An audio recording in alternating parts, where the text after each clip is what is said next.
Oh, hi, podcast listeners. There's many ways you can listen to the Real Nerds Podcast. You can subscribe on iTunes. You can also subscribe on Stitcher Radio. You want to send us a Twitter message? You can do that. It's so easy, at Real Nerds. Like us on Facebook, Real Nerds Podcast. You can visit our website, realnerdspodcast.com, where there'll be a lot of articles for you to not only read, but to listen to our previous shows. Do you like your stories told through pictures? Then you can also follow us at Real Nerds on Instagram. You can also call us, 720-6nerds5. Thanks for listening and enjoy the show. Camera, action! Well, a real nerd knows who shot, and a real nerd can follow the plot, and a real nerd Doesn't talk film. I'm sorry. Take it outside.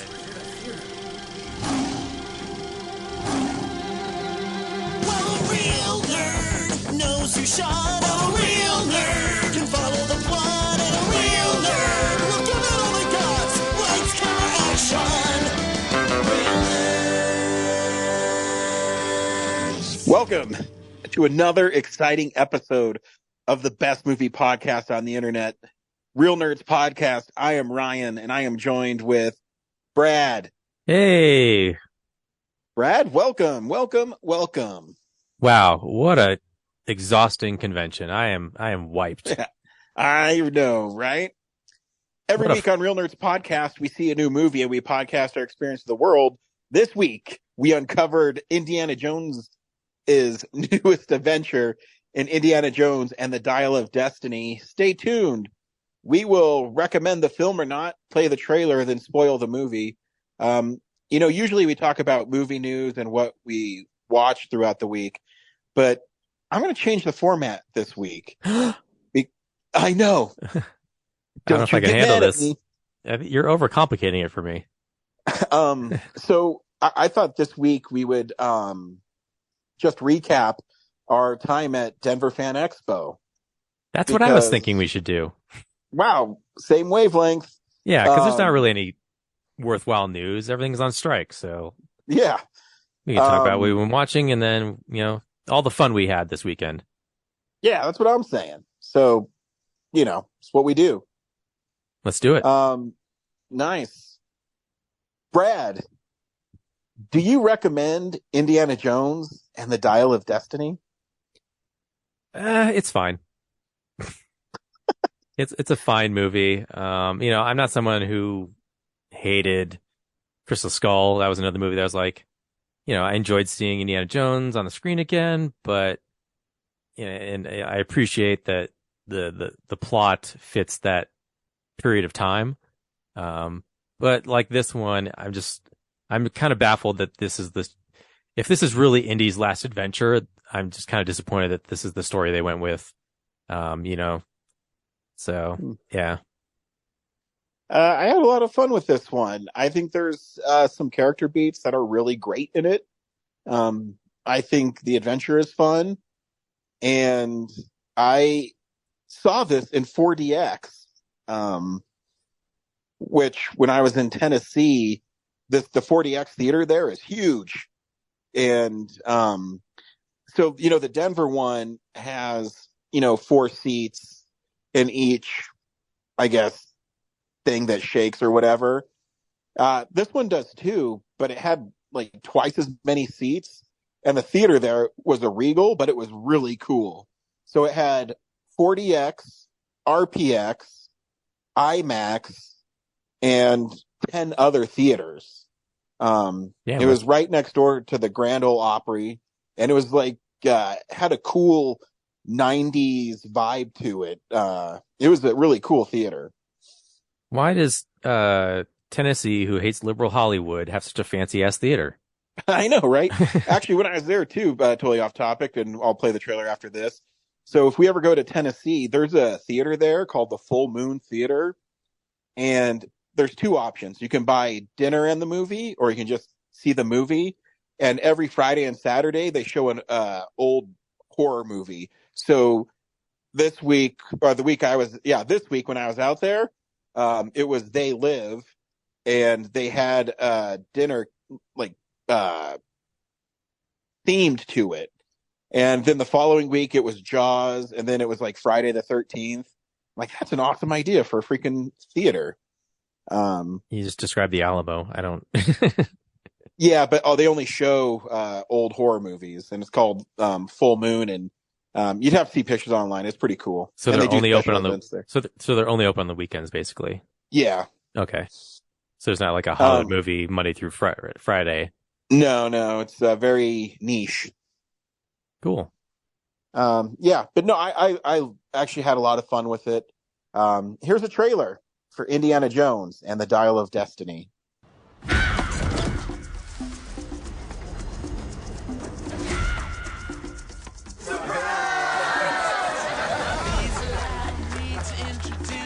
I'm retiring. Well, in that case, what are we drinking? Same for the goddaughter. Dad told me you found something. On a train during the war. A dial that could change the course of history. Why are you chasing the thing that drove your father crazy? Don't move. We need to get out of here. Stop! Sorry. Dr. Jones, get him.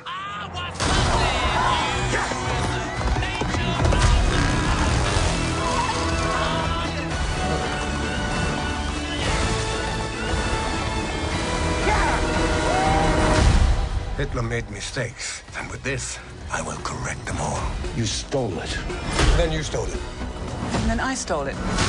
It's called capitalism. This way! Fasten your seatbelt. There might be some turbulence. You've taken your chances, made your mistakes. And now, a final triumph. Give him hell, Indiana Jones! A few times in my life, I've seen things. I've been tortured with voodoo. Been shot 9 times, including once by your father. Sorry! But I've been looking for this all my life.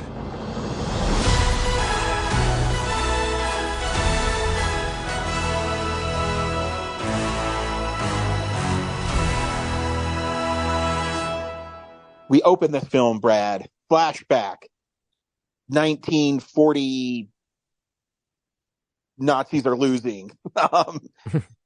And they're after a dial, which supposedly is used. They're after the Lance of Longinus. Oh, that's right. So they're after that, and we see Indy is on board a train trying to... No, he starts out being captured, dressed up as a Nazi, and him and his compadre are looking for this too. The Nazis, which they are known to do during World War II, would steal art and artifacts for themselves. And we meet Mads Mikkelsen's diabolical professor. And You don't even remember his name, do you? no, I don't. Yeah, me neither. It's Schmidt. I do remember it. Yeah, he that's his like American name is Schmidt, but he reveals it's von something later on in the movie. A completely forgettable sequence. I don't know. It was fun. I thought the de-aging looked pretty good. I didn't really think de-aging was distracting. Did you?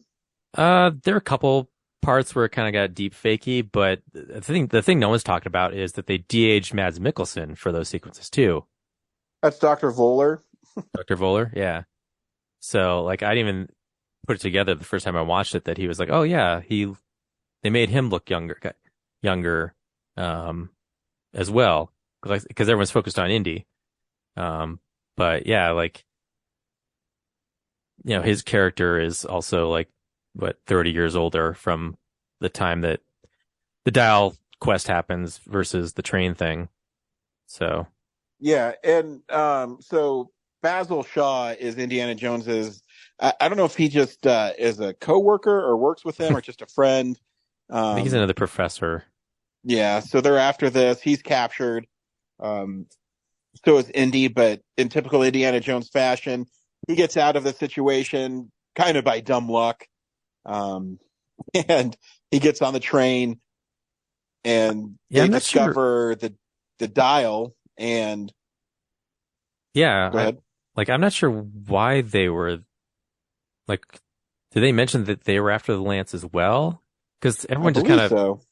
happens upon the Architectura, whatever. I can't remember the name of that thing. It's just the dial. No.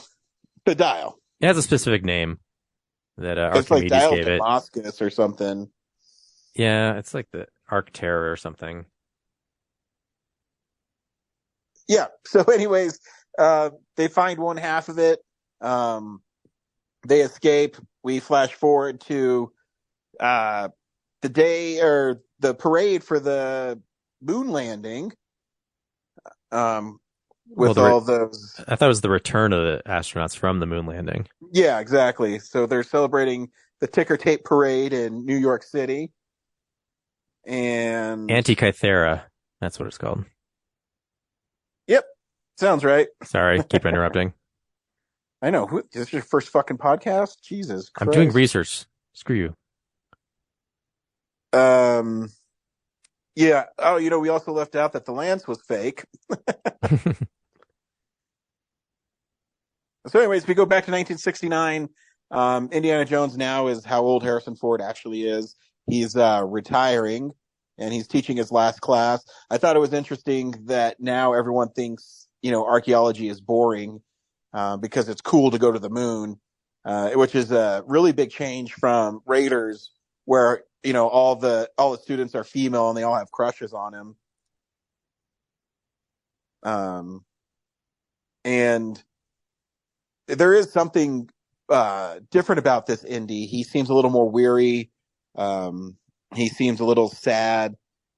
We also learned that Marion has issued him divorce papers. If you remember back at the end of the Kingdom of the Crystal Skull, they got married, and now he got divorce papers. They don't mention the son right away, Mutt. That comes up a little later. Anyways, while Indy is going to be retired, we do learn that Dr. Voller is now Schmidt, and he helped create the rocket that sent the men to the moon. And he is also tracking down the other half of the dial that was broken in two. And so he is a Nazi in disguise, and he has a bunch of people working with him. He's also fooled the United States government in thinking that he needs this stuff.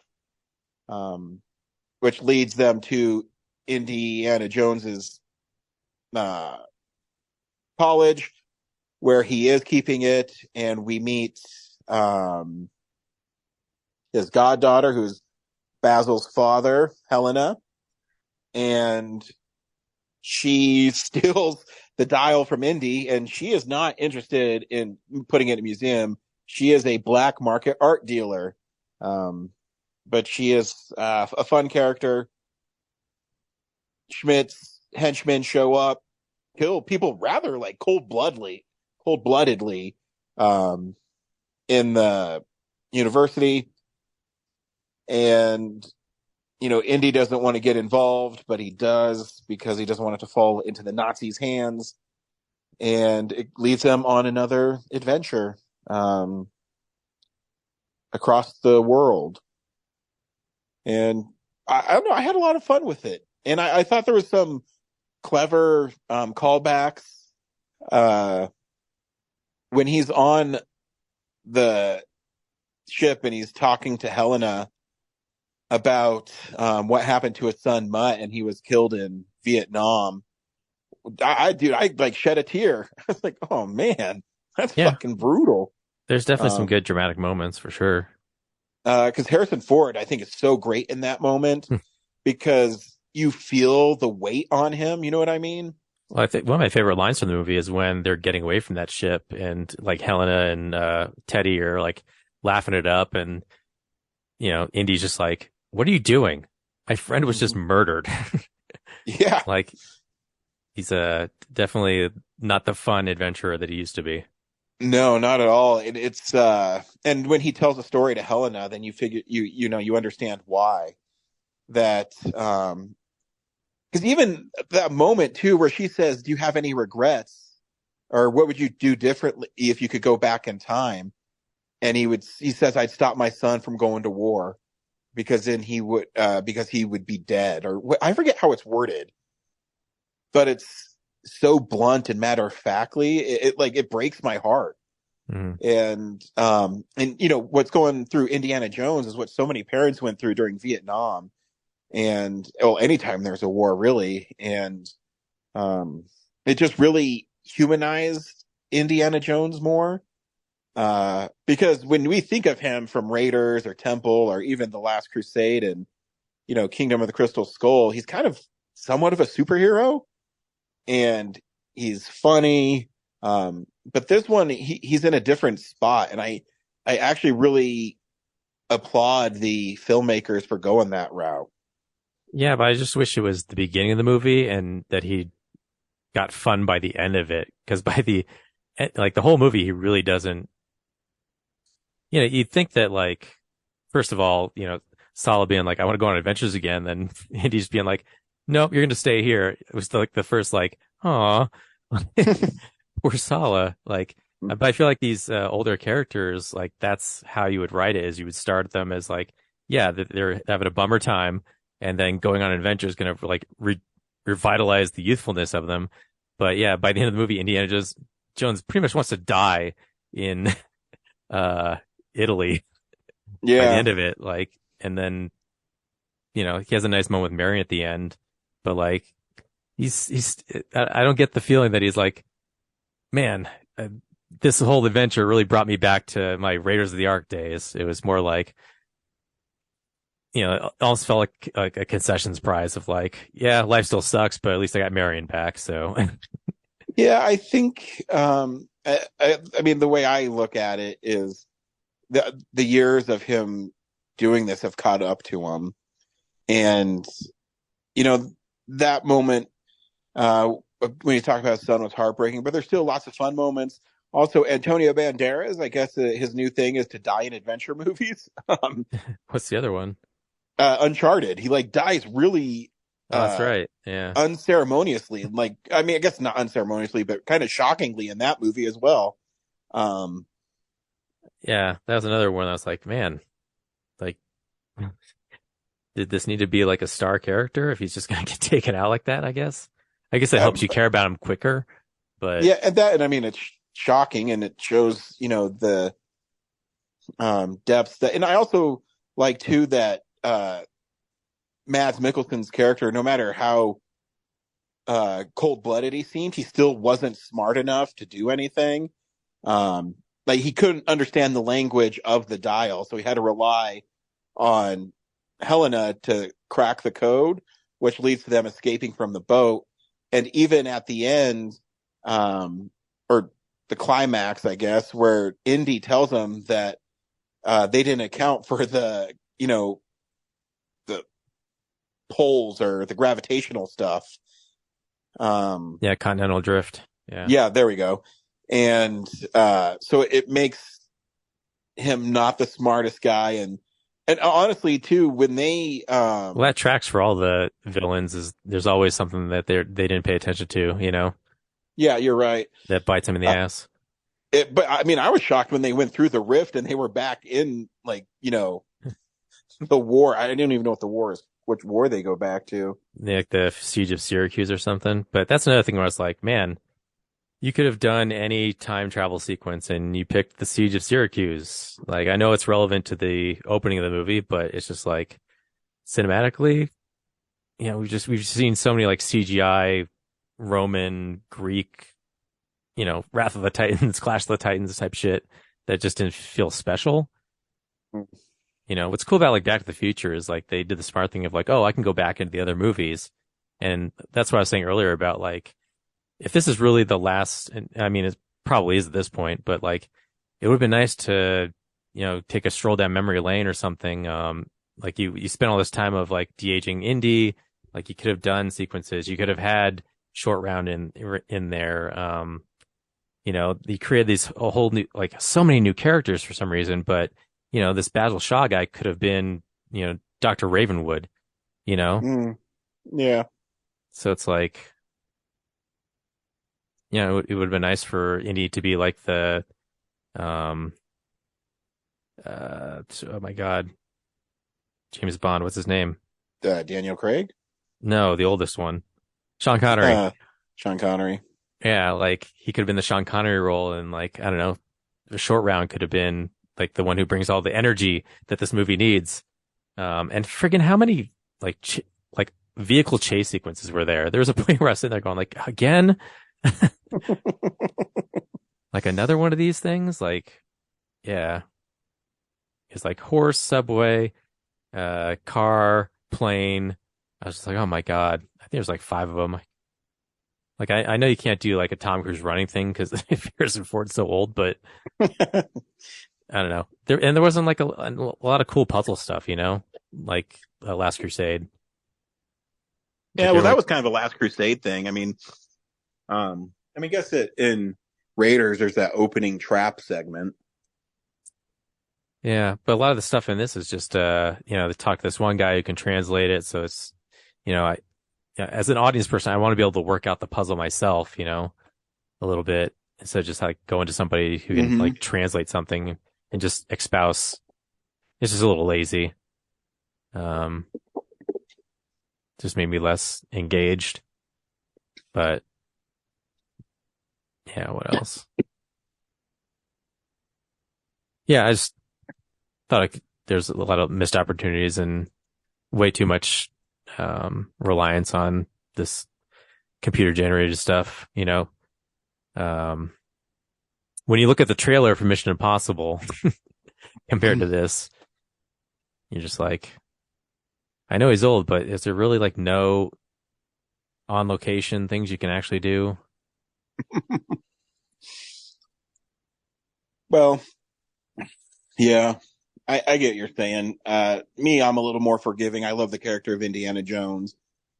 And I thought it was a natural progression for him to be where he's at. No, I agree. Yeah, like crotchety old man is a very common thing for him to be. That's like when people complain about Luke Skywalker. I'm just like, if you went through what he went through and then just like how is he supposed to stay optimistic like that long, Yeah. Like he the First Order came back, like nothing, the Empire came back. There's like nothing he did mattered in the end. Like he should be bummed out. So yeah, but it's just been nice for him to like have some sort of change by the end. I think there is a softer side. When Marion comes back, I do love the, it hurts right here and things like that. I thought was really sweet. Yeah. But it's like when she asked him, like, are you back? I'm like, was he gone? Like, did he check out? Well, she's asking, are you back to being Indiana Jones? Because he was so depressed. And I don't know if he is back. Yeah, I think that's the question you need to answer. Because, you're right. At the end of the Siege of Syracuse, he wants to stay. And he has to be knocked out by Helena to get on the plane so they can get out of there. So, I don't know. I think will always be up for debate. So yeah, you enjoyed it. I had fun. I had fun. I just, there's a little bit of like, man, they could have knocked us out of the park and didn't. So Brad, I would say we had a very successful Denver Fan Expo. Yeah, that was fun. I saw a lot of faces that were astounded by our Blockbuster booth. Yeah, I was telling multiple people because a lot of people asked us where we came up with the idea, and I said, well, I came up with the idea that it should be a Blockbuster, but then Brad put it all together. He's really the one who does all the work. I'm the not, I guess, just the person who's like, hey, that'd be cool. Now go do it. The Puppet Master. Yes. I'm like Oz, the great and powerful Oz. Where it's really just smoke and mirrors, and I just tell people what to do. Well, he was working those levers, so there was some effort on his part. Oh yeah, I mean, I helped put it up after it was already built. You're basically like a CEO who just, has I'm ideas and just expects other people to do the work. Yeah, I mean, that's why I get paid the big bucks. I think my favorite reaction to the booth was that one dude at the very end of the weekend who had his own booth. And came in and was like, I don't understand what you guys are doing here. What is this? He'd be like, yeah, we just have this 90s themed Blockbuster booth. It's fun. He's like, but how are you making money at it? Like, we're not making money. Yeah. In fact, we're losing a lot of money. Yeah, we lost tons of money that weekend. He couldn't not understand, like, not everything's capitalism. I told this one young lady who sat down with us, her name was Sawyer, and she does a Star Wars thing. I can't remember everything she does. She's on the show. She'll talk about it. But I told her we gave up making money and getting tons of followers a long time ago. It's more about just having fun and meeting new people and entertaining ourselves. Yeah. And I had a lot of fun this year. And I think we hit the right chord for nostalgia. And I personally really liked when parents were bringing their kids around and they loved the concept and they had to explain to their kids what Blockbuster Video was. Their kids didn't care at all. Yeah, the kids didn't give two flying Fs. Just watching their eyes glaze over, like, can we move on to something else? And we're like, you can take some candy. That's when they lit up. And all through the week, we had to explain to people, yes, you can take the big ring pops or the red vines. We're literally not charging for them. Mm-hmm. Which I think it, because that was that guy I told you, people always expect to be constantly be paying for something at the con, and like I told other people, really, it's just, I get to hang out, be at a con. They give us a space for free. It's an excuse to just hang out around other people like us, and it's fun. I will say this year they had all their panels were pretty much moderated by the Fan Expo people, so I wasn't even picked to moderate panels, so it was a lot less stressful for me. I didn't have to run around the con constantly and try to juggle a schedule while them adding more panels to my plate with stuff I don't know anything about.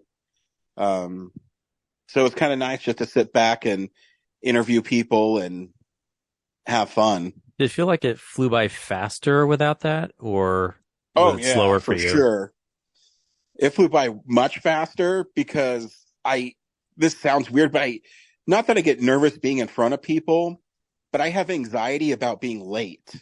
So if I knew that I had to moderate a panel, let's say at noon, then all day, every interview, I'd be checking my watch and checking, well, if I leave now, will I get there in enough time? You know what I mean? Mm-hmm. So I had that anxiety, and I didn't have that anxiety this year. Yeah, if I wasn't required to be at the booth, I would have enjoyed just being able to stand off to the side and just watch people react to it. I think that would have been perfect for me. You always can. But we were so popular. I mean, and I'm not saying this just to be braggadocious, but we were really popular. This was the first time, honestly, Brad, we had a booth where people were constantly coming to it. You know what I mean? It was night and day to last year, where our booth was pretty much empty all weekend. Last year for some reason it just didn't connect the recording studio. Which now we have those frames, we can make a way better recording studio that actually the panels stay up, but that's that's something we'll do in the future, hopefully. But yeah, there's like we're right across from that like media base or something, and then yeah, it's just like we didn't have like our big name on the backdrop. It was, the table. So when you step back, it just really didn't look like you could tell what it was. It's just like, here's a bunch of merch and some stuff on a table, But the Blockbuster thing, like that's instantly recognizable for a lot of people. And yeah, if there was space to stand off this side and watch it, I would have. The foot traffic in front of our, like not just for us, like that whole section, that whole pathway was crowded just because the spaces are narrow, and if you come up from upstairs and try to get across, that's probably the best way to do it. Yeah. But and that gaming arena that they had directly across from us was always busy, always doing something, and yeah, and our booth just really caught people. I mean, our booth was so cool. We got a byline in Westward about it. Yeah, that was cool. I feel like I've been in Westward before for something else, but if I haven't, I feel like I've checked off a bucket list. That's that's pretty cool. How do we find that? We were in Westward for, I don't remember what Comic-Con, but this was the first one where we didn't know. And someone tagged us on Instagram and mentioned it, and I didn't even know we were in it. Yeah, I don't remember how it came up. I mean, I think I found it because you told me, but yeah, I don't. Whoever tagged us on Instagram, thank you. Yeah, because we don't know, we're stupid. Because the guy who did the article, he was sneaking around the first day, just looking at what's cool. So, yeah, that was a nice, pleasant surprise, and all the people that sat down and talked to us, we had fun with.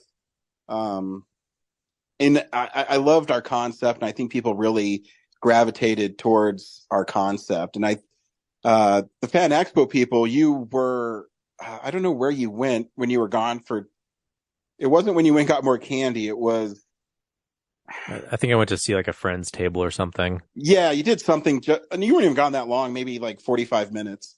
But while you're gone, Fan Expo people came up and said that, podcasts are a dime a dozen, but you guys have a clear vision, and your booth was incredible. And it was really nice to hear. And, shout out to your dad for helping get that together. Yeah. And, really the hard work you did putting it together. It paid off. It really did.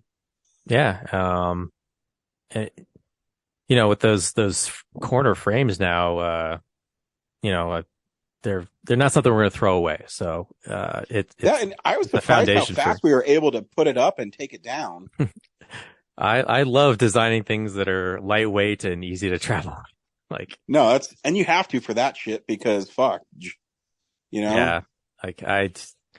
It may seem lazy, but yeah, just looking around at other people's booths and like all the shit they have to carry and transport and just like how heavy it looks, I'm just like, yeah, I would like to innovate. At the end of the day, it's usually just you and I. So yeah, like I want to innovate this to be the most streamlined process possible.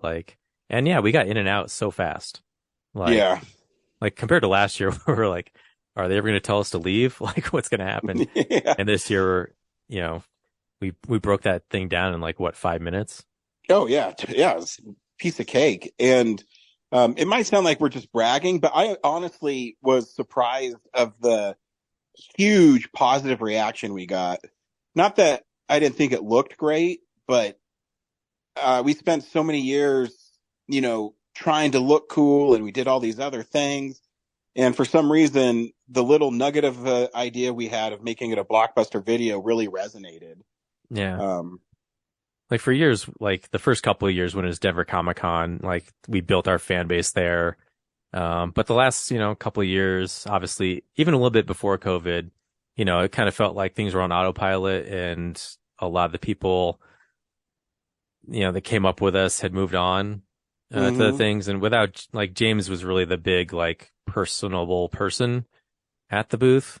So not having him around anymore is tough. So yeah, like this, it felt like we're kind of relevant again. Mhm.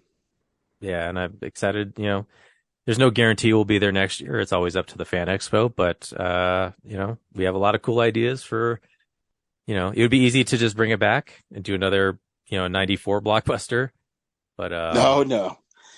If they only knew what we were doing. Yep. I don't want to be, too predictable. So I think, you're going to be surprised how we pivot this one. It's going to be a lot of fun, and hopefully it'll strike the same nostalgia nerve that this one did. Yeah. Real Nerds Podcast. We see a new movie each week, and occasionally we revitalize your we bring back stuff from your past. Sweet. We watch things throughout the week in a segment I call What We've Been Watching. So, this is the stuff we've been watching. Brad, anything tickle your fancy this week? Real quick, I guess we should have also said in the last section, thanks for everyone who did sit down and do interviews. It was a lot. And it's going to take a little while to get through them, edit them, and put them out. So, but yeah, I know you're looking for them probably. I haven't forgotten about them. They will be up.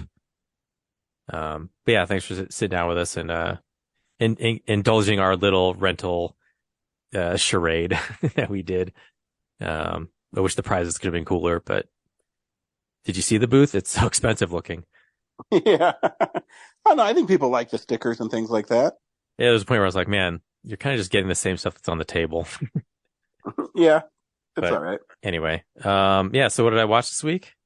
Yeah. Let's see.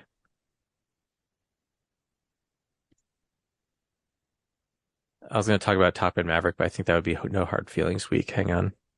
Oh, yeah. Have you seen Hypnotic? No. So Had This Get Made did an episode on it. It's a Robert Rodriguez movie with starring Ben Affleck that came out, I think, February, maybe March. Oh, yeah. I mean, I know of it. I did not watch it, though. Yeah. Yeah, Ben Affleck is a cop, I think. And then he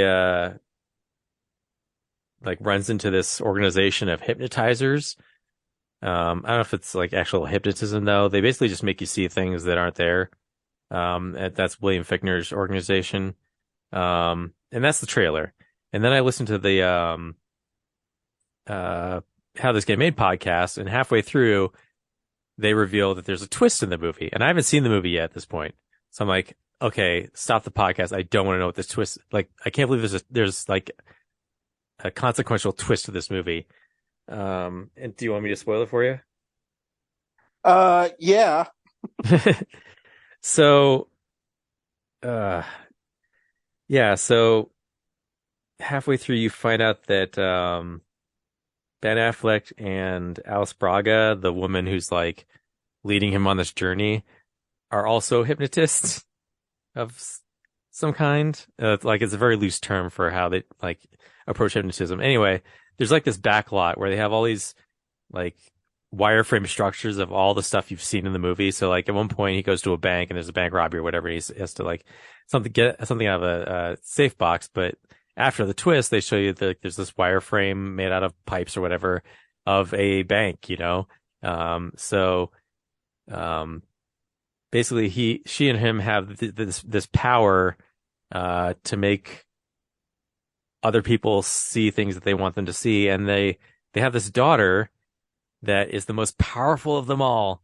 And they don't want this agency getting a hold of her and, weaponizing her. So they've devised this elaborate plan to create layer upon layer of basically the Matrix against this agency and themselves. Like they've hypnotized themselves into forgetting that they have these powers to protect their daughter. I don't even know what the fuck you're saying. I'm it's so convoluted. Not that you're explaining it poorly. I'm trying to follow what you're telling me, and I don't get it. Yeah, I'm having trouble remembering because I I watched it all the way through, and then I rewatched some of it just because like I didn't get it the first time. Like, what is going on? And then I listened to that podcast afterwards to help me try to help me explain it. I don't think there really is no way of understanding. I'm just like surprised that like the caliber of talent in this movie, between Robert Rodriguez and then the actors, I'm just like, who read this script and was like, let's do this. Like, this makes sense. It is so hard to follow, and baffling to watch. There's one point where like they go track down this person. God, who was it? Oh, it was God, what's his name? Rorschach from Watchmen. Jackie Earl Haley. Yeah, they go find this guy that they know, who looks like Jackie Earl Haley, and he has like a caretaker. And Alice Braga like makes him think that she's like stowed away in this closet, but it's like, how did she do that without getting in the building? Yeah.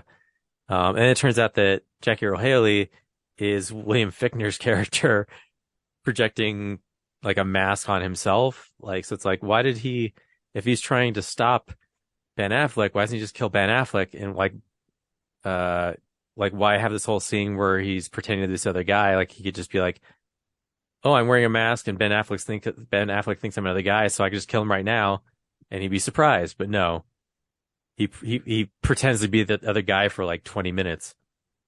Yeah, it's so, I'm like, you explaining that to me. Do you remember I can't remember what Austin Powers is. I think it's the second one where he's telling Dr. Evil, he says, why, if you have the power to go back in time, why don't you just kill him when he's a baby? Mm-hmm. And, and Dr. Evil says, you just don't get it, do you, Scott? You don't.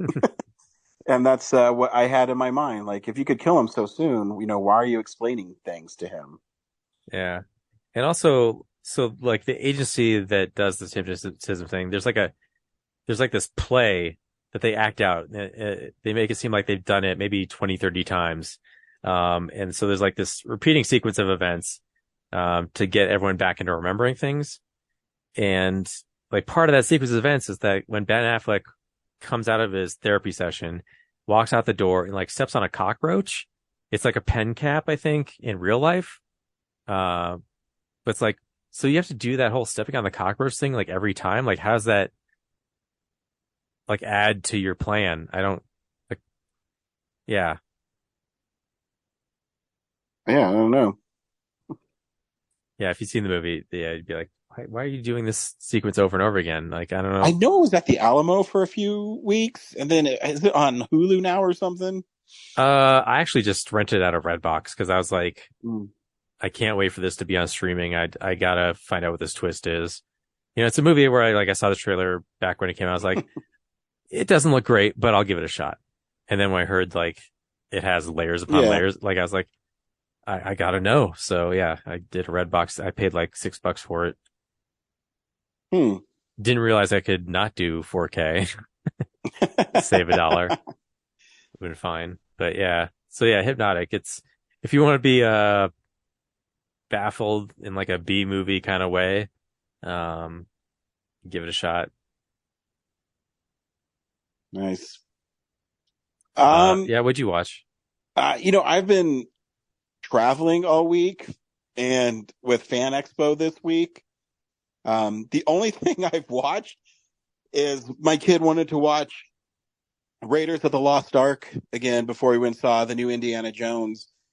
So, yeah, I watched one of the greatest, adventure movies of all time. It's still fantastic. I still love that movie. My boy loves the part where he's fighting the Nazis on the truck, Mm-hmm. Yeah, that's pretty much all I watched this week. Did the face melting freak him out? No, he thinks it's cool. He's pointing and laughing the whole time, like, Nazis. Yeah, he's like, those Nazi fascist fucks get what they deserve. I was like, whoa, Dallin. Way to hit it right on the head. Good job, buddy. I'll let you have that one. Actually, Yeah. that reminds me from earlier. I meant to say, like, I did think it was cool that Voeller's motivation was that he did believe in the Nazi plan. He just thought Hitler sucked. Yeah. I thought that was a fun he twist said that on to like, that one bellman. He said, "You didn't win the war. Hitler lost it." yeah, I thought that was a fun twist on the whole. You know, he's not out to support Hitler. He's like, I agree with his ideas. I just don't think he's the right leader for us. Yeah. So yeah, that's really all I watched this week. Cool. Yeah. Stay tuned next week. I'm changing it up, Brad. You know, we haven't done a comedy in a long time. So I threw a curveball and said, No Hard Feelings will be our film of the week. That's cool. I could use a laugh. Yeah. Thanks for everybody again who stopped by our booth and made us have so much content that we actually ran out of power at our booth. That's right. Yeah. To record. So we appreciate it. They are coming, and we'll see you at the movies. Whatever happened to those guys who were going to do that Jurassic Park thing? Yeah, they never came back. That's a bummer. So I was super excited for that. Yeah, my only guess is they might have got busy too. Yeah. Anyway. Yep. See you at the movies. Bye. Well, a real nerd knows who shot. Well, a real nerd can follow the plot. And a real nerd will give it all they got. Lights, camera, action. Real nerds.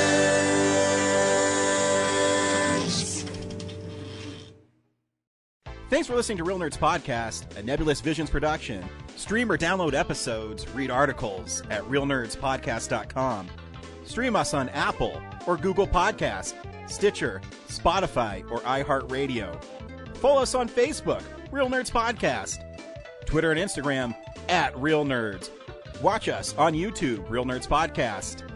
Email us at realnerds@gmail.com. Call us at 720-6nerds5. Thank you to Sparks Mandrill, Mike at Plan 9 Studios, and Bolognium for all of our groovy theme songs. And that's how you fucking do it!